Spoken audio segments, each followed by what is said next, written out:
All right, welcome back to the American Soccer Crash Course. Coming to you on audio. We've talked about how the producer's been fighting hard for that raise, but guys, he forgot all his equipment at home, so this is an audio only one. The boys got together for the game today. We were at the Greystone Pub here in Chicago, which normally is a Chelsea bar, so it was fitting that we got to see our Chelsea star Pulisic score the winner today. Kind of decent atmosphere before Lodge and you and I got there like 45 minutes early, held our table down, and Max showed up right around game time with his laptop, as many people were doing, middle of a Tuesday. So it was a really good atmosphere. That was like the first time I personally had watched a soccer game in a soccer bar, so that was exciting. Just the hysteria. I didn't actually see the goal go in the back of the net, and so had to rely on everyone else going crazy to really know for sure. But Lodge, you got any comments on the atmosphere? Yeah, the atmosphere was pretty cool. I actually loved that there wasn't a lot of standing room availability for other people, so it was pretty much everybody at their tables, kind of in their selective groups, but a lot of kind of room for limbs. So when the U.S. scored or when we ended up winning, it was a lot of room to kind of go crazy for a little bit, as opposed to just being packed in. So I love that. It was a great atmosphere. Guys, your headline for the game. What would you do? You're the editor of the New York Times. What's your sports headline? I think my headline is be destined for success. Really based on the performance of Sergiño Dest is probably the best player on the field today. And I think really from here, I mean, this was just really a pressure pack game for the United States. I think from out, I think the U.S. has sort of goal of getting out of the group stage, and I think now we can consider this, I don't know, a complete success, but I think we can be satisfied with where we're at, and I think he was the kind of the man that put us over the top today. So that would be my headline. What about you, Lodge? Yeah, I've got two. Number one, and breathe. I think that was a collective. Everybody was holding their breath for the last 20 to 30 minutes of that game. I was definitely, as you said, on pins and needles, freaking out at the TV, screaming at it. I needed to take a quick walk around and catch my breath for a little bit of time after the game. But then my second one would probably be free soccer. You know how when we get into overtime in U.S. sports, they call it free basketball or whatever. I think this is free soccer. I think, as you said, we're past the point of where we thought we were going to get. And now everything from here is just a bonus, kind of icing on the cake. Nice. It's all gravy. Echoing the sentiments largely here. Mine would be a mission accomplished. I think it is fitting. I think that the U.S. went to get out of the group stage. That would be considered a success. Today's lineup was the youngest lineup used at the World Cup, period. And they had to get the job done, and they did today. And wow, I mean, what an advert for just absolutely nerve-wracking soccer. I mean, stuff I don't think you get in many other sports. I can't ever remember being that nerve-wracked over a long span. That was really incredible. Yeah, it was excruciating those last 20 minutes. I mean, and I think this gets to one of the things maybe we don't love about this U.S. team is it just feels like we were hanging on, and it feels like that even in the Wales game and in the England game, it felt like we were just really hanging on to get through that group stage. Yeah. So to finally see that come to fruition is just a huge sigh of relief. Yeah, just to into the lineups there. It was the same lineup as the Wales game, other than taking Walker Zimmerman out for Cameron Carter-Vickers. And so it was a lot of people clamoring for him to be in the team just based on his club performance. And Walker Zimmerman, over the first two games, defended pretty well, other than the terrible penalty that he gave away against Wales, and then was kind of called into question for some of his distribution, his passing during the England game. So you have to think that largely played into it. I also heard that they felt like Cameron Carter-Vickers was quicker than Zimmerman. Iran's biggest threat was to counterattack. Like when the U.S. lost the ball in possession and run down the field, so they felt like his speed might be a factor. But what was your guys' gut feelings when initially saw that thing come out, Max. I'll kick it over to you first. Yeah, I mean, I think I think the first reaction was surprise from all of us, and I think was maybe a little bit of, I guess, doubt for how that was going to go. Walker Zimmerman had the mistake in the first game, but I think we had all thought apart that he had been pretty solid. I know there's some talk about the distribution, but we had all been pretty comfortable with those two in the center next to Tim Marine. So I think coming in, it was a little bit of surprise and maybe doubt over, how, Carter Vickers would hold up, having not played yet. But honestly, I got to, tip my cap to him. I thought he played a really good game overall. And I think in all aspects of the game, defensively, he was solid. And I think was good passing wise. So I think hats off to Carter Vickers. Really, I think one of my players of the game, really, for the way he stepped in. Yeah, I'm pretty much with you there. The lineup was exactly what we expected from Greg. I don't think there was any shockers there other than the addition of Cameron Carter Vickers, which we knew we were going to have possession that game. I think it was a good man management call. Yeah, and Greg was vindicated. So ran the 4-3-3 system. Yeah, just to get into the big game moments. So the U.S. came out. It felt a lot like the Wales game. The midfield was battling. A lot of people expected Iran to just full on bunker, but that wasn't really what they did. They played a more balanced style. Sometimes they were putting lots of numbers between the ball and the goal, but other times they were coming out and trying to press us. The MMA midfield was awesome. I thought Serginho Dest was awesome. Pulisic was sharp. Josh Sargent was dropping deep and combining with his teammates from the striker position. And Tim Weah, although I did get some text from my friends who were watching the game who said, Tim Weah has seemingly blown chances for us in this game. I did think he continued to be instrumental in providing with and being dangerous in a way that was still important for us, despite maybe some of his mistakes. But the chances, Serginho Dest put a low, quick cross in the box that caused some problems for the goalie. Pulisic had a snapping header. Tim Weah had multiple chances. I think there was a ball played in. He had so much time in the box, and he just probably could not hear his teammates screaming time at him, so he just kind of a shitty header right to the keeper. But, can't fault him for putting the ball on net. That's what we needed this game. Yeah, and another chance placed over. And then the big one, the winning goal, the main moment came from our main man, the LeBron James of soccer. Really great build-up from the U.S. I believe it was Turner hit a big swinging pass out. Matt Turner, our goalie, big swinging pass out that was controlled nicely by Tim Weah.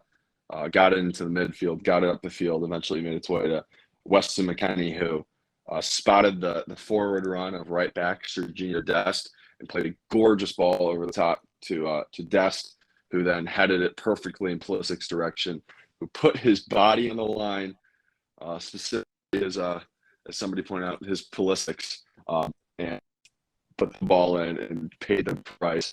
The first place my mind went was VAR. When that ball was first played, I didn't have a good idea of where Dest was. So in my head, I was like, "Wait, please tell me that ball to Dest wasn't off, please." The first thought that popped in my head was VAR. As soon as I saw that, we were in the clear, and then I was pretty pumped. But I guess also, a little concerned for Pulisic. But I've watched a lot of him play, and I was like, he's fine.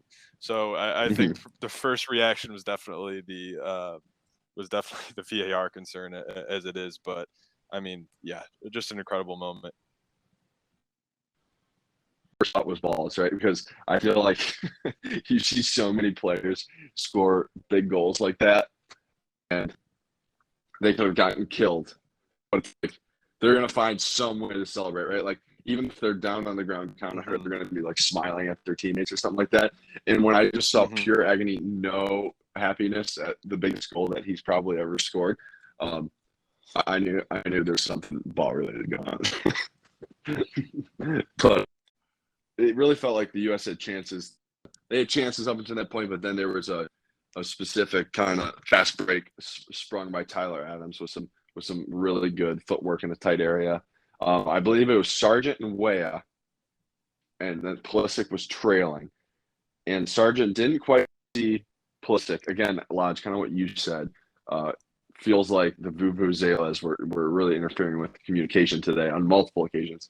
But did not see Pulisic, coming to his left. If he was a little more patient, they could have ran a 3-man weave, passed it to Weah, who then tried to pass it back to Sargent, and then they really blew a great opportunity to make it 2-0.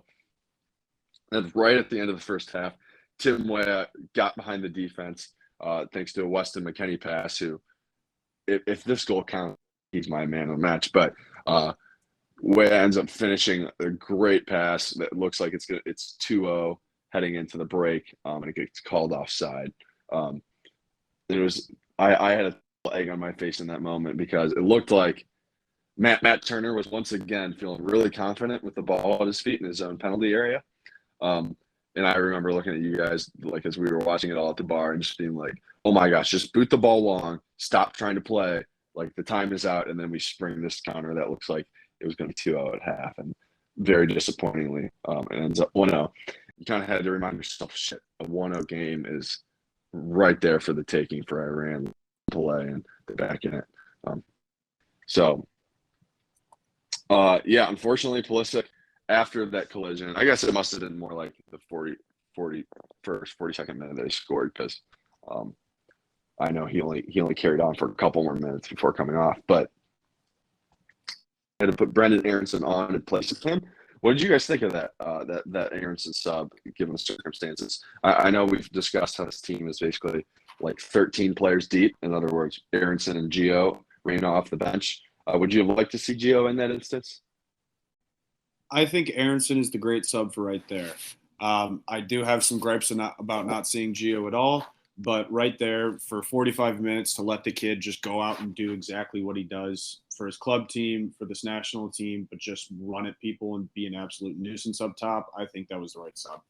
You think if we were down at half or needed a goal, would you have preferred to see Reyna come on for Pulisic? If Pulisic was injured in that same way, I don't know. That's a good question. Well, I guess he wouldn't. I guess he wouldn't be injured if we hadn't scored, right? Yeah, yeah, he wouldn't have been. Yeah. So, catch 22.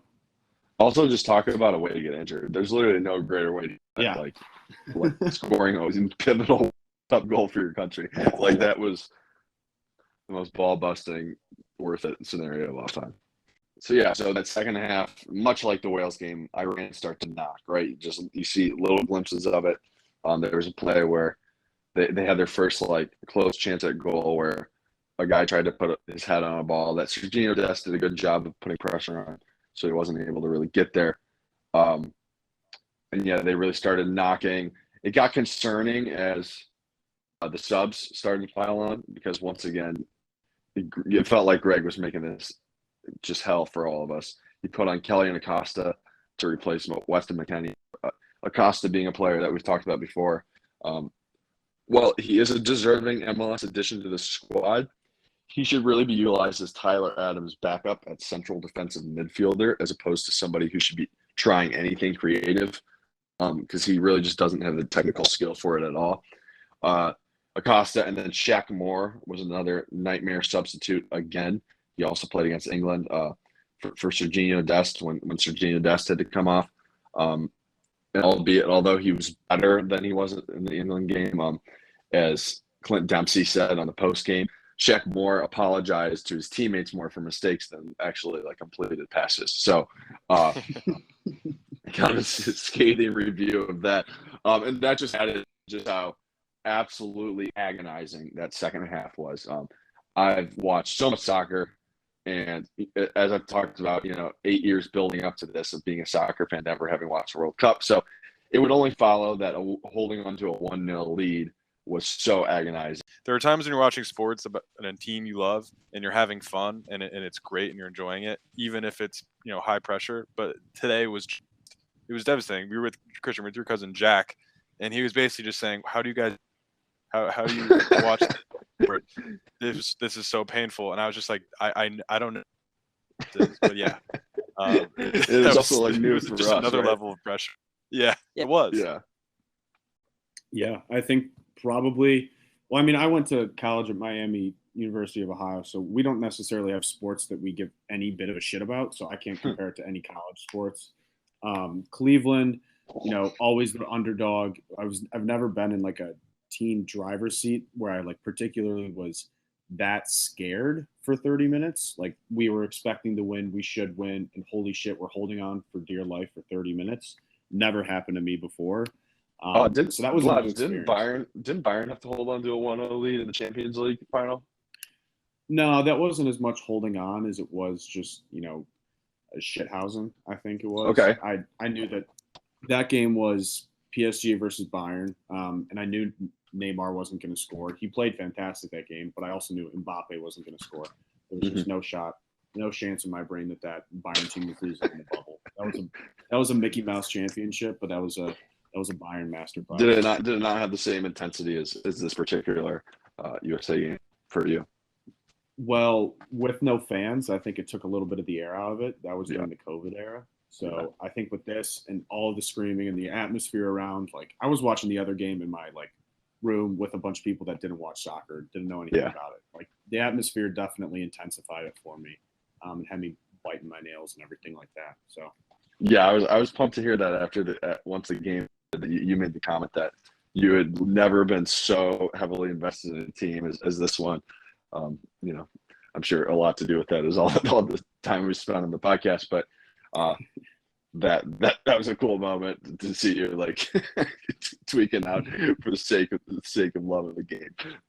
That's why we love sports. So what that agony actually looked like, they claimed handball. So this sequence of events where eventually the game got started again, and then the ref stops it for a potential VAR, and you're just holding your breath because we could not see whether it was a handball or not. And it ended up not being one, ended up being totally fine. But that was like a heart and mouth moment. Their one stud kind of guy, he nearly got on the end of this ball. He got on the end of it a little bit, but also felt a touch from Cameron Carter-Vickers. And so he went down kind of easily.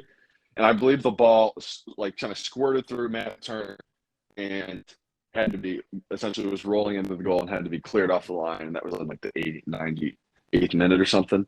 And then we had, the classic 10 Iranian players around the ref complaining about the VAR check, which eventually, once we saw the replay, very similar to handball, it was pretty apparent that it wasn't a penalty, but was nonetheless this two back-to-back sequences where you were holding your breath while they checked on the play in the VAR.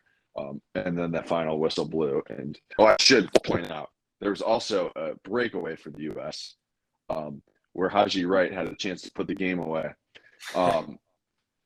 You guys want to, as two people who played soccer, you want on his decision-making here? Yeah. I think he could have taken it to the corner flag. I also think if he actually, it was a pretty pathetic shot. I feel like from that angle, I have to watch the replay, but I feel like he could have had a better effort at it there. And it was just a pretty, and he had just been subbed on too. So it's not like he was tired. I just remember. Yeah, it looked like he had tired legs, man. Yeah.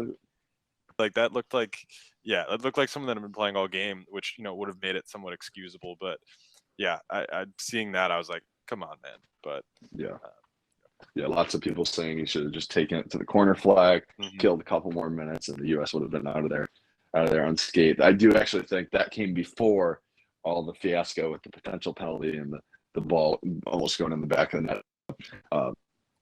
It certainly got real nervy, and that maybe would have been something we pointed to. But nonetheless, whistle blows, amazing moment. Bar goes crazy, and we are through to the knockouts. I mean, that was like a sports ecstasy moment that maybe unique in the fact it's not quite like winning a championship or anything like that, but so cool for these guys. I mean, so many likable characters on this team. Yeah, I'm sure lots of our listeners saw the Tyler Adams interview yesterday where he responded so maturely to a journalist, and then just of course Pulisic putting everything on the line was admirable. Couldn't be happier for these guys.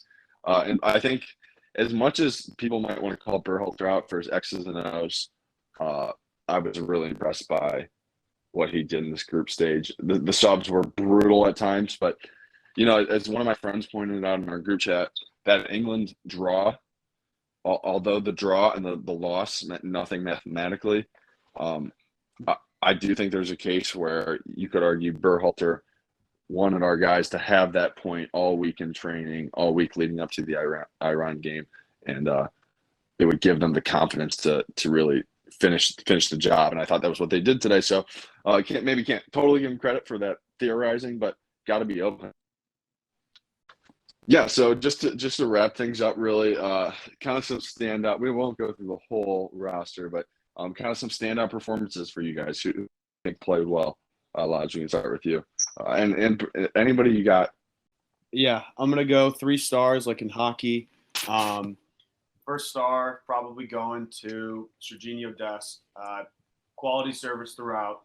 Can't blame him for anything that happened on the pitch. Unfortunately, had to get taken off due to I have to assume fitness at the end, but excited that he's healthy and ready to play in the next match. Second star, Christian Pulisic getting the goal.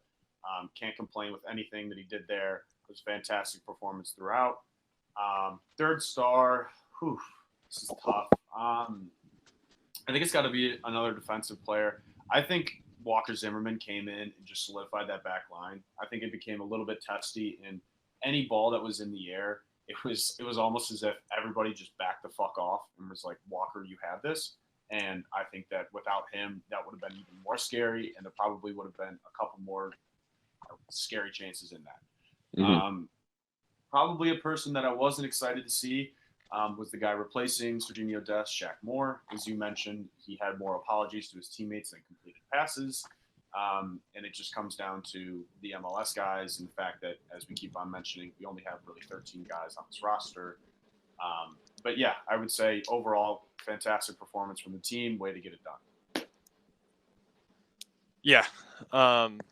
My top 3, Lodge, I like the Walker Zimmerman pick. I think, especially, I guess, in the context of his situation coming into this game, being benched, and I think to come in the way he did, really a huge performance. As you said, had some of those headers, looked like a beast out there. But my 3 stars, agree with you on Pulisic for sure. The goal scorer, got to give it to him. I'll agree with you on Dest as well. I think Dest was the best player on the pitch today. Was creating chances left and right. Had a phenomenal game. Third, I think I'm going to go with good old Tim Ream. I mean, this guy has had just a great group stage. No one talking about him, in this game because, well, we know what we're going to get from him, don't we now? And I really couldn't be happier with his performance. Yeah, just a comment on Tim Ream, right? Like we talked about Cameron Carter-Vickers being hardly used in qualifying. Tim Ream got like 1 game in qualifying. So you end up starting 2 dudes with virtually who weren't even in the picture for the last year and a half in the biggest game of the year. It's pretty remarkable. And the fact that they got out of there with a clean sheet makes it even more impressive. Yeah, and so those are my stars. And I think maybe getting to the stuff that's not so good, I think, the common theme of we've been finding ourselves in the game is complaining when we see, Shaq Moore and the quality inevitably when that happens. I guess my question with I guess less knowledge on some of these players, right? And if not Shaq Moore, who do we stop on if Dest is tired? And then Costa, right? Those guys in the midfield are running around a lot. We need to make some subs. Like, if Kalanick is there anyone else? Yeah, Max. In terms of the right back, right, you got Yedlin and Shaq Moore, similar profiles. Berhalter guys, MLS guys, both haven't performed, right? So, I mean, think of this, Max. Like 4 years ago, if I told you we had a manager who was starting every single week in Germany, like what kind of stature would that take in your brain, right? Like that kid would be the best player on our team. Yeah. Effectively, right? And that's what we have in Joe Scally. And that's not to say that like he's a finished product. He needs to should start over Dest, anything crazy like that. But the fact that we have a guy who starts every single week in Germany is not something to be taken lightly. And it feels like our coach does take it lightly and has for a long time now. So I see no reason why not to throw Joe Scally out there. Lodge, as I've said before, experience is unique in that it's not like he was thrown into the fire against or got to start versus lesser teams. I believe the first couple games he played of the season were against Bayern, and we're against Bayern Munich, and Leroy Sané, who I know is a player I both really like. He was just an electric winger. And in Joe Scally's first ever game, he shut down Leroy Sané for the most part. Swapped jerseys after the game. There was a lot of respect there. So that's somebody I would love to see get a chance, especially, free soccer, right? We are sort of playing with house money here. You've seen a couple guys who just have not worked out. So let's get creative here. Yeah, 100%. And to continue. Yeah, and then I guess what about the midfield? Like, what about in the Kellen Acosta spot? Is there? Yeah, and so talking about kind of who can replace Kellen Acosta in midfield, I think just somebody strictly for legs purposes, because Kellen Acosta isn't necessarily the fastest guy or the person who's going to get stuck in a lot of these situations, which is what we're going to need moving forward if we do end up getting to a position where we need to have somebody who can run at the ball like MMA usually does for us in our midfield. I think a guy like De Lucatore, somebody who is young, I think he's our age, 24, plays for Celta Vigo right now, hasn't had a ton of success in Europe, but just somebody else we can throw out there, similar to how you were talking about Joe Scally and how Shaq Moore hasn't worked. I think at this point, the Kellen Acosta experiment should be over, and we should stop throwing them out there. In free soccer, I would love to see a little bit of experimentation from Greg, because I think I might lose my marbles if we somehow end up with a lead against Netherlands and I see Kellen Acosta get to go on the pitch. Yeah, I mean, the drop off is just so long. So I'm really all for it. Yeah, and just real quick, my standouts, Dest, my man of the match as well, Pulisic, for really putting his body out there. I think we got to give our flowers. I have a theory on Weston McKennie and how he's viewed. Everyone kind of thinks of him as like the class clown, and I think we have a lot of players on our team who have real specialties, right? Like Yunus Musa, he's really good at taking the ball and driving the ball. Brendan Aronson is great at pressing people, like getting in people's faces and forcing mistakes. And then Tyler Adams is just such a destroyer, right? And so I think Weston's overall quality just gets overlooked. He doesn't fit any of those specialties. And as a result, I think he maybe gets overshadowed by a lot of people. A lot of people are even calling for him not to start this game in favor of Gio Reyna, which I think is pretty unreasonable. And so I want to give him his flowers. I thought he did really well. And that beautiful ball to Dest really set things up. And Dest's header to Pulisic is not something to be overlooked. It was really impressive. Lastly, as we mentioned, Cameron Carter-Vickers was great, and I thought Brendan Aronson did a good job of just relieving pressure in those tense moments in the last 40 minutes of the game. So, and my last negative thing, I would say that Jedi Robinson, despite the fact that he is quick, is generally really well positioned, or if he's not, can get back and play good defense. He's making all these runs, man, where he's just looks so out of control. Lodge, I felt like even in the bar, with some diehards but plenty of casuals, people were picking up on like Robinson just being way out of control, and almost we were hearing some groans and stuff. Yeah, I was a little scared every time he got the ball, because so much space, and then he would just lose all of it. Like it was just always one too many touches, and he would take that extra touch and he would just dribble it into a position where we had absolutely no chance of doing anything with the ball. Like his crossing was okay, as I kept on saying throughout the game. He's used to crossing to larger strikers as opposed to kind of our little guys in the middle when he plays club with Fulham. But get the ball out of his feet and stop trying to have him take people on. He can attack space very well. He's very fast, very quick, but don't have him try to take somebody on at all at this point. I think Greg needs to put that in his fucking head at this point. Please. Oh yeah, and then when he is out of control, he loses the ball, and he's not there to play defense, right? A lot of times it's like he's so out of control that he falls or something. So, and I should say, man, like I think my voice is a little bit raspy. I think we are all dead tired, but we are absolutely ecstatic to be moving on. In fact, we're going to have a Saturday game. That is exciting as heck. definitely gonna have to wake up early and treat it like a game day or something like that. So, getting excited to play in the Netherlands too. I think we got a shot versus. So, all right, guys, thanks for doing this reaction. Hopefully we'll be back in the studio soon. But what a day to be an American soccer fan.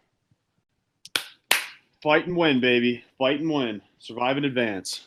Absolutely. Max, got anything for us? No, I mean, it's all about Netherlands now. I think we got a winnable game against a good team, albeit, but I think it's a game we could win. They have a few guys that are scary, but I think this guys. So do I. Let's do it.